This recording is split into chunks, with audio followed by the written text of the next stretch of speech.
Cet été, faites le plein de découvertes tout près de chez vous. Plongez dans les traditions à l'écomusée du pays de la cerise à Fougerolles. Émerveillez-vous à la verrerie La Rochère, 550 ans d'histoire et de savoir-faire. Laissez-vous séduire par le charme de Luxeuil-les-Bains, ville de patrimoine et d'histoire.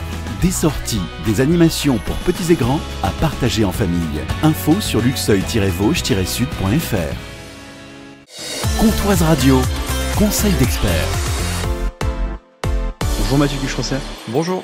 Vous êtes gérant de l'entreprise Voinier Paysagiste à Franchevel. Le ginkgo, un arbre surprenant et utile.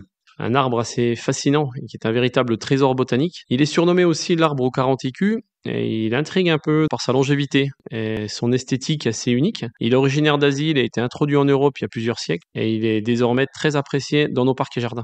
J'ai entendu dire que c'était l'arbre qui avait survécu à Hiroshima. Tout à fait, en 1945, malheureusement, après la bombe atomique d'Hiroshima, le ginkgo biloba a été retrouvé à moins d'1 kilomètre du point d'impact et il a été l'un des rares êtres vivants à y survivre.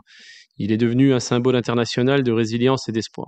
Il est considéré comme un fossile parce qu'il existe depuis plus de 270 millions d'années. Il a survécu à beaucoup de grandes extinctions. Il est aussi résistant aux conditions difficiles. On l'utilise aujourd'hui notamment dans les milieux assez urbains parce qu'il résiste très bien aux pollutions urbaines, aux maladies. Il a aussi des vertus thérapeutiques qui sont reconnues pour l'amélioration de la mémoire, la circulation sanguine et les propriétés antioxydantes, donc il est aussi utilisé pour ça.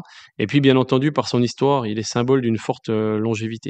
Ces formes sont assez spécifiques. Le réseau de bus de Besançon a même utilisé la forme de la feuille un peu en forme d'éventail et il devient très jaune, il devient même jaune d'or à l'automne. Sa croissance est plutôt lente et régulière, permet un entretien très limité et il est utilisé depuis très longtemps donc en médecine traditionnelle chinoise, aujourd'hui largement commercialisé en phytothérapie occidentale. Merci Mathieu Cucherosset, gérant de l'entreprise Voinier Paysagiste à Franchevel. Merci.